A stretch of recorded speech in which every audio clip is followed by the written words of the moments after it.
हाँ तो प्यारे विद्यार्थियों, कैसे हैं आप लोग। उम्मीद करता हूँ बहुत ही अच्छे से होंगे और अपनी बोर्ड परीक्षा की तैयारी बहुत ही ज़बरदस्त तरीके से कर रहे होंगे। तो आप सभी के भारी डिमांड के अनुसार हमने काम किया है। आप लोगों का बहुत डिमांड था कि सर साइंस का सब्जेक्टिव क्वेश्चंस कराइए, तो आप सभी के लिए आपका प्यारा सा वीडियो और इम्पोर्टेंट वीडियो आ चुका है, जिसमें आज की इस क्लास में प्यारे विद्यार्थियों आप सभी को पूरे 20 फिजिक्स के चुने गए MVVI सब्जेक्टिव क्वेश्चंस बताने वाले हैं। और ये सभी क्वेश्चंस बार बार परीक्षा में आते हैं और 2025 में भी आएंगे। तो आप सभी को इस सभी प्रश्नों को बहुत ही बेहतर तरीका से समझ करके लिख करके याद जरूर कर लीजिएगा, अगर सही में अच्छा मार्क्स लाना चाहते हैं तो। ये सभी क्वेश्चन बैंक से चुने गए और वेरी वेरी वेरी इंपॉर्टेंट है। तो आप सभी इस क्लास को पूरा देख करके सभी प्रश्नों को अच्छे से जरूर याद करिएगा। तो आइए प्यारे विद्यार्थियों, आज की इस बेहतरीन सेशन को स्टार्ट किया जाए। और हाँ, अगर आप चैनल पर नए हैं तो प्लीज़ हमारे इस चैनल को सब्सक्राइब कर लीजिएगा इसी तरह के महत्वपूर्ण और इम्पोर्टेंट क्लास के लिए, क्योंकि आप लोगों के लिए प्रत्येक दिन मैं महत्वपूर्ण क्लास लाते रहते हैं। आपके सामने स्क्रीन पर पहला क्वेश्चन ध्यान देंगे सभी विद्यार्थी। पहला प्रश्न है बाबू, उत्तल लेंस के दो उपयोग बताएं। ये भी क्वेश्चंस वेरी वेरी इंपॉर्टेंट है। ये क्वेश्चन एकदम चुने गए, जितने भी क्वेश्चंस बताने वाले हैं हर एक क्वेश्चंस भी आया। तो प्लीज़ आप सभी इस वीडियो को पूरा देख करके हर एक प्रश्न को अच्छे से समझ करके याद जरूर कर लीजिएगा, अगर बेहतर मार्क की आपका इच्छा है तो उत्तल लेंस का दो उपयोग क्या होगा सर? आंसर लिखेंगे, उत्तल लेंस का दो उपयोग इस प्रकार है। पहला को ध्यान देंगे, नेत्र से दूरदृष्टि दोष को सुधारने में, ठीक है ना। उत्तल लेंस का प्रयोग किस में किया जाता है? दूरदृष्टि दोष के निवारण के लिए। और उपयोग नंबर 2 की बात करें तो छपाई के छोटे छोटे अक्षरों को पढ़ने में क्या होता है? उत्तल लेंस का प्रयोग होता है। छपाई के छोटे छोटे अक्षरों को पढ़ने में उत्तल लेंस का प्रयोग होता है। वेरी सिंपल क्वेश्चन और बहुत ही आसान सा परिभाषा भी है, तो आप 1 मिनट के अंदर इसको याद कर सकते हैं। और सभी प्रश्नों को एकदम आसान परिभाषा हमने चुन करके लाया, जो कि आपको 1 से 2 बार पढ़ने से ही याद हो जाएंगे। तो प्लीज़ आप सभी इस सभी क्वेश्चंस को पढ़ करके जरूर सभी प्रश्नों को अच्छे से याद करिएगा। नेक्स्ट पढ़ाएंगे क्वेश्चन नंबर 2।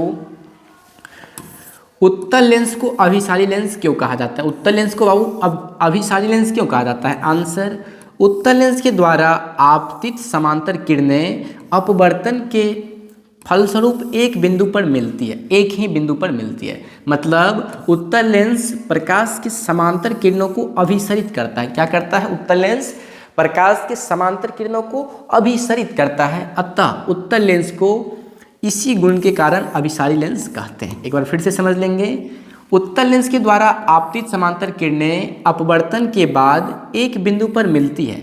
मतलब उत्तल लेंस प्रकाश के समांतर किरणों को अभिसरित करता है, अतः उत्तल लेंस को इसी गुण के कारण अभिसारी लेंस के नाम से जानते हैं।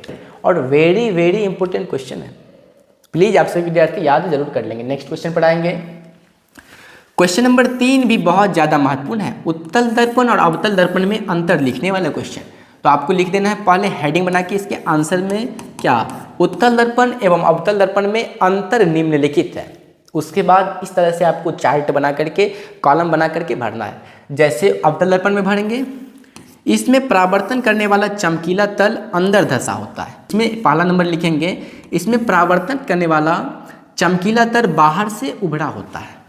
फिर 2 नंबर देखेंगे, इसमें वास्तविक और आभासी दोनों प्रकार के प्रतिबिंब बनते हैं। अवतल दर्पण में वास्तविक और आभासी दोनों प्रकार के प्रतिबिंब बनते हैं और उत्तल दर्पण में केवल आभासी प्रतिबिंब बनता है। ऑब्जेक्टिव में इस तरह के क्वेश्चन पूछे जाते हैं। उत्तल दर्पण में किस प्रकार का प्रतिबिंब बनता है? तो आपको याद रखना है आभासी। और अवतल में वास्तविक और आभासी दोनों, वास्तविक और काल्पनिक दोनों बनते हैं। 3 नंबर ध्यान देंगे, इसमें प्रतिबिंब उल्टा और सीधा दोनों बनते हैं। अवतल दर्पण में प्रतिबिंब उल्टा और सीधा दोनों बनते हैं। और बात करें उत्तल दर्पण में तो इसमें सीधा प्रतिबिंब बनता है। कैसा प्रतिबिंब बनता है? केवल और केवल सीधा प्रतिबिंब। फिर 4 नंबर देखेंगे बाबू, इसमें प्रतिबिंब बड़ा, छोटा तथा वस्तु के आकार का तीनों प्रकार का बनता है। और अवतल दर्पण में क्या, प्रतिबिंब से बड़ा, छोटा वस्तु के आकार का तीनों प्रकार के प्रतिबिंब बनते हैं। और उत्तल दर्पण में केवल और केवल इसमें प्रतिबिंब छोटा बनता है।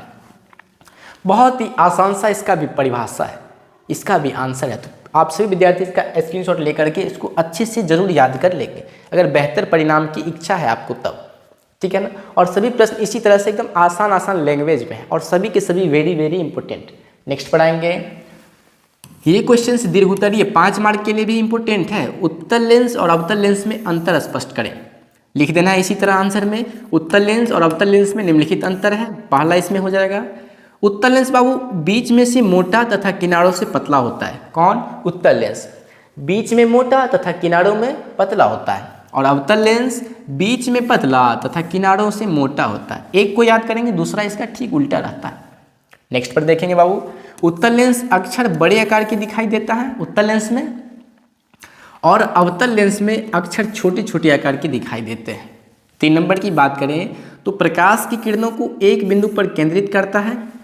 उत्तल लेंस प्रकाश की किरणों को एक बिंदु पर केंद्रित करता है, और इसमें 3 नंबर देखेंगे, प्रकाश किरण पुंज को बिखेर देता है। अवतल लेंस जो है प्रकाश की किरण को क्या करता है? बिखेर देता है, फैला देता है।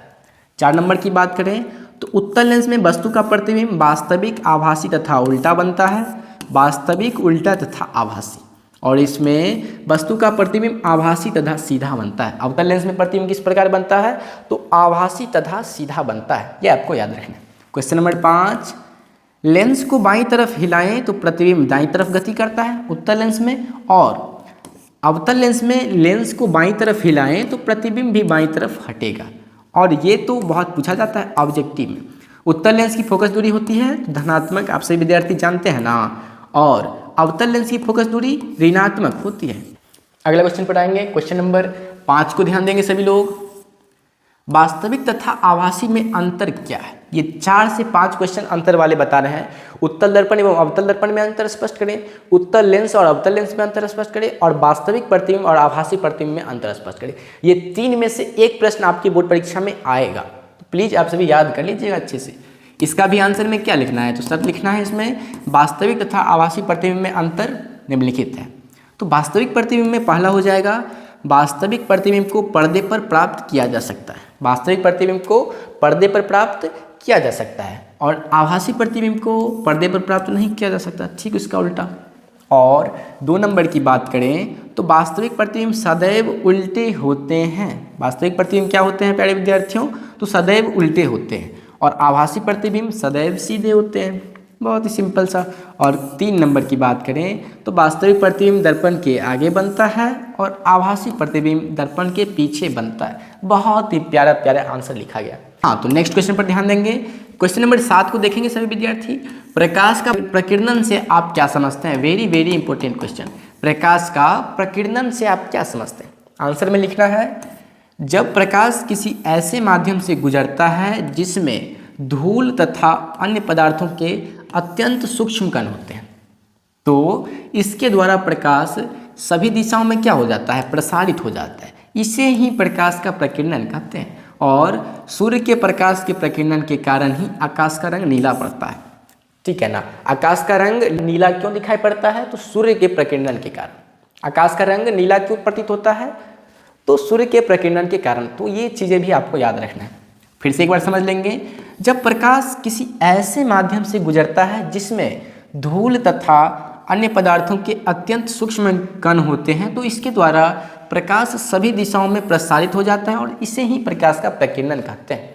तो आप लोग ध्यान से इसको जरूर देख के याद कर लें। हाँ, तो प्यारे विद्यार्थियों, अभी हम आप लोगों को साइंस के मोस्ट सब्जेक्टिव क्वेश्चन बता रहे हैं, जहाँ से आपके बोर्ड परीक्षा में बहुत सारे प्रश्न आने वाले हैं। तो प्यारे विद्यार्थियों, आप लोग इस वीडियो को पूरा देख करके सभी प्रश्नों को एकदम अच्छे तरीके से याद जरूर कर लीजिएगा। 8 नंबर क्वेश्चन पर ध्यान देंगे सभी विद्यार्थी। ये 8 नंबर क्वेश्चन हर एक बार परीक्षा में पूछा जाता है। ये क्वेश्चंस परीक्षा के लिए बहुत ज़्यादा इंपॉर्टेंट है, तो आपको तो इसको अच्छे से याद कर लेना है। प्रश्न है बाबू, प्रकाश के अपवर्तन के नियम को लिखें। तो सबसे पहले आप लोग को क्या लिखना है? प्रकाश के अपवर्तन क्या होता है, ठीक है। यहाँ पर क्वेश्चन में आपसे पूछा जाएगा प्रकाश के अपवर्तन क्या है और प्रकाश के अपवर्तन के नियमों को लिखें। तो सबसे पहले जानेंगे कि प्रकाश का अपवर्तन क्या होता है। तो प्रकाश के एक माध्यम से दूसरे माध्यम में जाने पर उसकी दिशा में होने वाले परिवर्तन की घटना को ही प्रकाश का अपवर्तन कहते हैं। Very simple. क्या? तो प्रकाश के एक माध्यम से दूसरे माध्यम में जाने पर उसकी दिशा में होने वाले परिवर्तन को ही प्रकाश का अपवर्तन कहते हैं। बहुत ही आसान सा। और आपको लिखना है क्या? प्रकाश के अपवर्तन के नियम निम्नलिखित है। पहला नियम क्या हो जाएगा सर? पहला नियम होगा आपतित किरण, अपवर्तित किरण और आपतन बिंदु पर खींचा गया अभिलंब तीनों एक ही तल में होते हैं। ये हो गया पहला नियम। और दूसरा नियम की बात करें तो ये होता है प्रकाश के किसी खास रंग के लिए आपतन कोण की ज्या और अपवर्तन कोण की ज्या का अनुपात एक ही नियतांक में होते है, जिसे अपवर्तनांक भी कहते हैं और इस नियम को स्नेल का नियम भी कहा जाता है। वेरी सिंपल, प्रकाश के किसी रंग के लिए आपतन कोण की ज्या और अपवर्तन कोण की ज्या का अनुपात किन्हीं दो माध्यमों के लिए एक नियतांक होता है, ठीक, और इसे स्नेल का नियम भी कहा जाता है। तो इस तरह से आपको दोनों नियम को बहुत ही अच्छे तरीके से याद कर लेना है।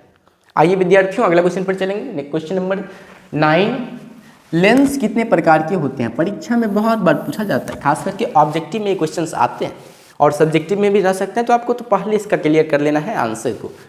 तो सभी लोग जानते हैं मुख्यतः लेंस दो प्रकार के होते हैं सर, पहला हो जाएगा उत्तल लेंस और दूसरा हो जाएगा अवतल लेंस।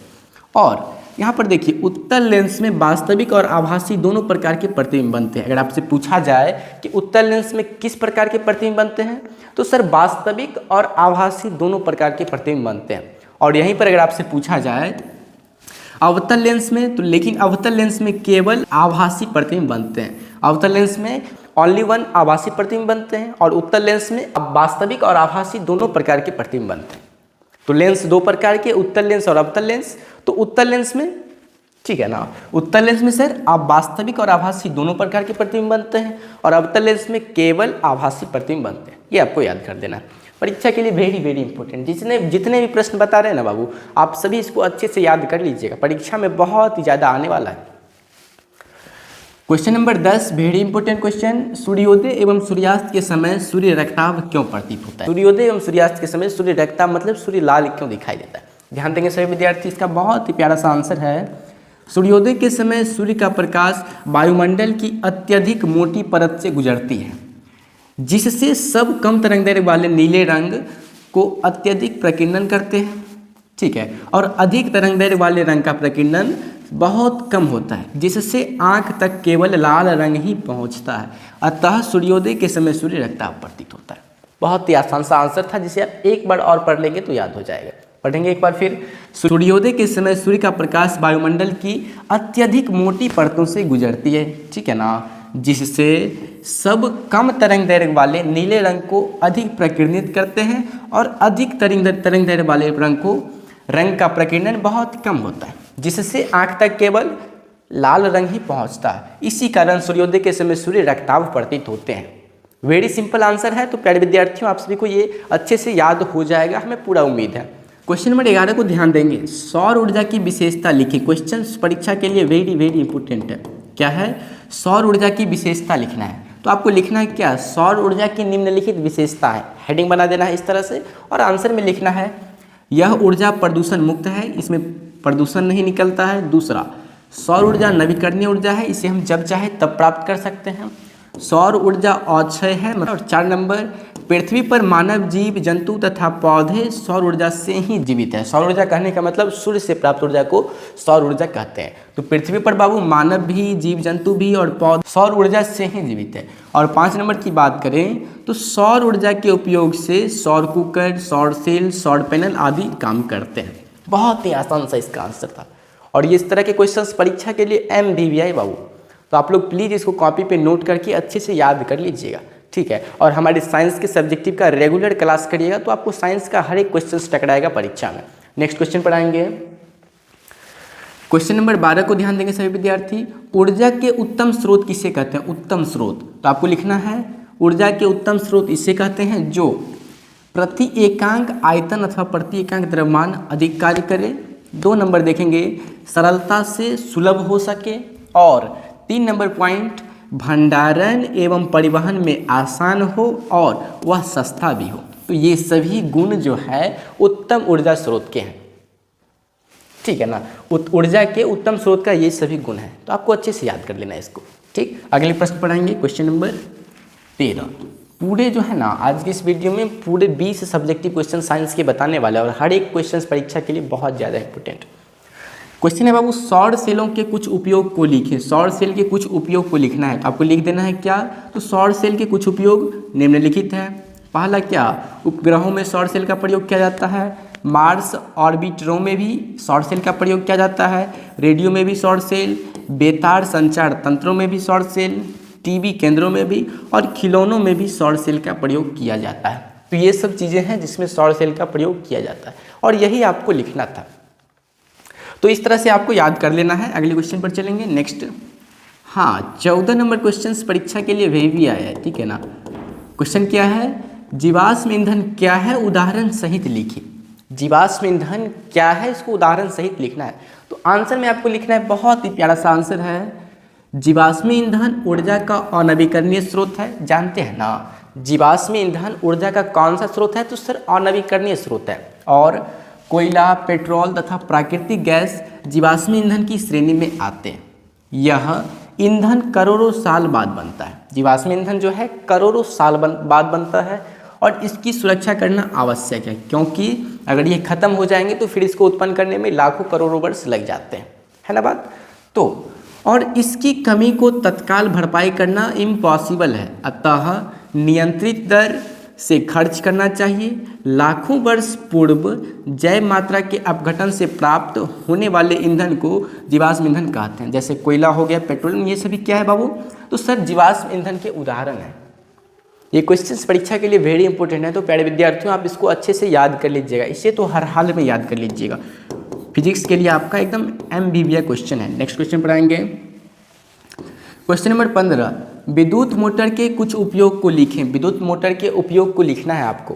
पहला लिखेंगे सर, पहले आपको हेडिंग बना के इस तरह के क्वेश्चंस में लिख देना है क्या, तो विद्युत मोटर के निम्नलिखित उपयोग हैं। पहला, विद्युत पंखों में विद्युत मोटर का प्रयोग किया जाता है। रेफ्रिजरेटरों में विद्युत मोटर का प्रयोग किया जाता है। विद्युत मिश्रकों में विद्युत मोटर, वॉशिंग मशीन में भी और MP3 प्लेयरों में भी विद्युत मोटर का प्रयोग किया जाता है। तो आपको विद्युत मोटर के प्रयोग को लिखना था, जो कि आप लोगों ने लिख दिया है। उम्मीद करता हूँ आप लोग इसको समझ गए होंगे। बाबू इसको याद जरूर कर लीजिएगा। अगर आप सही में परीक्षा में एक बेहतर मार्क लाना चाहते हैं तो आप सभी विद्यार्थी से रिक्वेस्ट है कि आप सभी इस क्वेश्चन को 100% अच्छे से याद कर लीजिएगा, ठीक। मान लीजिए 20 क्वेश्चन याद करने में आपको कितना समय लगेगा, सर एक दिन में इसको साफ कर सकते हैं। Yes sir, yes sir, yes sir. तो इस 20 को लिख करके आप एक दिन समय देंगे, 20 के 20 सब्जेक्टिव क्वेश्चन आपको याद हो जाएंगे। क्वेश्चन नंबर 16 को ध्यान देंगे, विद्युत फ्यूज क्या है और यह किस मिश्र धातु का बना होता है। विद्युत फ्यूज बाबू क्या है और यह किस मिश्र धातु का बना होता है। आंसर में लिखेंगे, विद्युत परिपथों के लिए फ्यूज तार का उपयोग होता है। विद्युत परिपथ के लिए फ्यूज तार का उपयोग होता है और यह अतिभारण अथवा लघुपतन के कारण उत्पन्न उच्च विद्युत धारा के बहने पर यह गल जाता है तथा सुरक्षा प्रदान करता है, ठीक है ना। विद्युत फ्यूज क्या करता है, विद्युत परिपथ के लिए फ्यूज तार का उपयोग होता है और यह अतिभारण अथवा लघुपतन के कारण क्या करता है, उत्पन्न उच्च विद्युत धारा के बहने पर यह गल जाता है तथा सुरक्षा प्रदान करता है। और फ्यूज तार तांबे तथा टीन के मिश्र धातु से बना होता है। फ्यूज तार किसका बना होता है, तो तांबे तथा टीन के मिश्र धातु से। तो आपको इस तरह से याद कर लेना है, विद्युत फ्यूज क्या है और यह किस मिश्र धातु का बना है। विद्युत फ्यूज बाबू किस मिश्र धातु का बना है, तो सर तांबे और टीन का बना है। ये आपको ऑब्जेक्टिव के लिए याद रखना है। अगले प्रश्न, क्वेश्चन नंबर 17 को आप लोग एकदम VVI नोट कर लीजिए और इसको तो 100% याद कर लीजिए एकदम अच्छे तरीके से। क्वेश्चन है बाबू, फ्लेमिंग के वामहस्त नियम को लिखें। फ्लेमिंग के वामहस्त नियम को आपको लिखना है। आंसर में लिखेंगे प्यारे विद्यार्थियों, फ्लेमिंग के वामहस्त नियम अपने बाएं हाथ की तर्जनी, मध्यमा व अंगूठे को परस्पर इस प्रकार लंबवत फैलाते हैं यदि तर्जनी चुंबकीय क्षेत्र की दिशा, तर्जनी किस दिशा को रिप्रेजेंट करेगा, तो तर्जनी चुंबकीय क्षेत्र की दिशा तथा मध्यमा धारा की दिशा प्रदर्शित करे तो बाबू चालक की गति की दिशा अंगूठे की दिशा में होगी। समझेंगे बात को, बहुत ही सिंपल सा क्वेश्चन। अगर आप एक बार फिर ध्यान से पढ़ेंगे याद तो बिल्कुल आराम से होने वाला है। देखेंगे प्यारे विद्यार्थियों, फ्लेमिंग के वामहस्त नियमानुसार अपने बाएं हाथ की तर्जनी, मध्यमा व अंगूठे को परस्पर इस प्रकार फैलाएंगे कि यदि तर्जनी चुंबकीय क्षेत्र की दिशा, मध्यमा धारा की दिशा प्रदर्शित करे तो चालक की गति की दिशा अंगूठे की दिशा में होगी। उम्मीद करता हूँ आप लोग समझ गए होंगे। तो प्यारे विद्यार्थी इस क्वेश्चन को आपको छोड़ना नहीं है, अच्छे से याद कर लेना है, बहुत बार परीक्षा में आता है। क्वेश्चन नंबर 18 को ध्यान देंगे, दो चुंबकीय क्षेत्र रेखाएं एक दूसरे को परिच्छेद क्यों नहीं करती, एक दूसरे को टकराती काटती क्यों नहीं है, ठीक है ना। ये भी क्वेश्चंस परीक्षा में आते हैं बहुत। आंसर में लिखेंगे, अगर चुंबकीय क्षेत्र रेखाएं एक दूसरे को परिच्छेद करती है तो क्षेत्र के किसी बिंदु विशेष पर दिक्सूची दो दिशाओं को इंगित करेगा, ठीक। ठीक, जो असंभव है। यही कारण है कि दो चुंबकीय क्षेत्र रेखाएं एक दूसरे को परिच्छेद नहीं करते। बहुत ही आसान सा एक लाइन में आंसर था, आप लोग को तुरंत याद कर लेंगे, है ना जी सर। नेक्स्ट क्वेश्चन पढ़ाएंगे। क्वेश्चन नंबर 19 आप लोगों के लिए एकदम भी है क्वेश्चन है। क्वेश्चन है बाबू, विद्युत बल्ब में निष्क्रिय गैस क्यों भरी जाती है? विद्युत बल्ब में निष्क्रिय गैस क्यों भरी जाती है? आंसर बहुत ही प्यारा सा लिखा गया है। विद्युत बल्ब का फिलामेंट टंगस्टन का बना होता है। विद्युत बल्ब का फिलामेंट किसका बना होता है सर? टंगस्टन का बना होता है, ठीक, जिससे उच्च ताप पर प्रकाश निकलता है। इससे उच्च ताप पर प्रकाश निकलता है। विद्युत बल्ब का फिलामेंट टंगस्टन का बना होता है, जिससे क्या होता है? उच्च ताप पर प्रकाश निकलता है। यदि इस स्थिति में फिलामेंट हवा के संपर्क में आ जाए तो वह हवा के ऑक्सीजन से ऑक्सीकृत होकर भंगुर हो जाएगा और टूट जाएगा, ठीक रहता है। इसलिए सर बल्ब के भीतर की हवा को निकालकर निष्क्रिय गैस भर दी जाती है। तो विद्युत बल्ब में निष्क्रिय गैस क्यों भरी जाती है, इस तरह से आपको याद कर लेना है। अगले क्वेश्चन पढ़ाएंगे। नेक्स्ट क्वेश्चन नंबर 20 जो कि आप सभी विद्यार्थी को याद भी होगा। जी सर याद है, देख लेंगे एक बार फिर।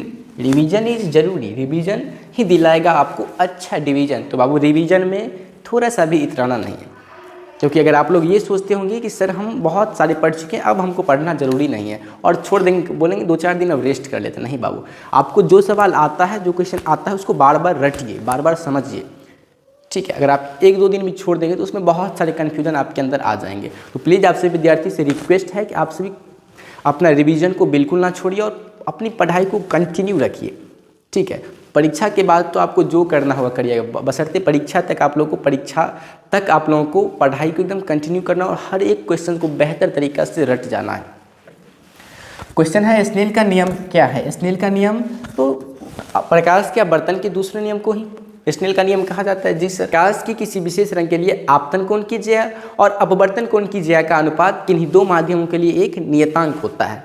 ये हुआ स्नेल का नियम और प्रकाश के अपवर्तन का सर दूसरा नियम, जहाँ पर म्यू बराबर क्या होता है? तो म्यू बराबर सर साइन आई बट्टा साइन आर होता है, ठीक। तो आज के इस वीडियो में मैंने आप सभी प्यारे विद्यार्थियों को पूरे 20 साइंस के सब्जेक्टिव क्वेश्चन बताए और यहाँ से बहुत सारे प्रश्न आपके बोर्ड परीक्षा में लड़ेंगे। तो प्यारे विद्यार्थियों, आप सभी से एक बार फिर से रिक्वेस्ट है कि आप सभी इस वीडियो को पूरा देख करके इस सभी क्वेश्चंस को याद कर लेंगे। और अगर वीडियो पसंद आए तो प्लीज़ आप सभी लोग इस वीडियो को अपने दोस्तों में शेयर जरूर करेंगे कि जिससे भी जो विद्यार्थी लोग, आपका फ्रेंड लोग अभी तक सब्जेक्टिव का तैयारी नहीं किए हैं तो उसको भी अच्छे से कर लेंगे। तो प्लीज़ आप उसको भी इस वीडियो का लिंक शेयर कर देंगे। और लाइव क्लास प्रत्येक दिन शाम 7 PM से होता है, तो उसमें ज़रूर जुड़िएगा, जिससे आपका ऑब्जेक्टिव का तैयारी प्लस में सब्जेक्टिव भी होता है, तो दोनों का तैयारी वेरी वेरी वेरी गुड हो जाएगा, ठीक है। तो आप लोगों को रटने का ज़रूरत नहीं पड़ेगा, ऑब्जेक्टिव को एकदम अच्छे से क्लास में ही हम याद करवा देंगे। अगर आप प्रत्येक दिन और कंटिन्यू क्लास करेंगे तो एक भी ऑब्जेक्टिव क्वेश्चन आपका परीक्षा में गलत बिल्कुल नहीं होगा। तो थैंक यू सो मच आप सभी को इस वीडियो को पूरा देखने के लिए। मिलते हैं नेक्स्ट वीडियो में और भी महत्वपूर्ण प्रश्नों के साथ। और आप लोगों को किस टॉपिक पर वीडियो चाहिए, किस सब्जेक्ट का इंपॉर्टेंट क्वेश्चन चाहिए, सब्जेक्टिव ऑब्जेक्टिव दीर्घ उत्तरीय, तो आप लोग कमेंट बॉक्स में जरूर बताएंगे, ठीक है। मिलते हैं प्यारे विद्यार्थियों आप सभी से नेक्स्ट वीडियो में।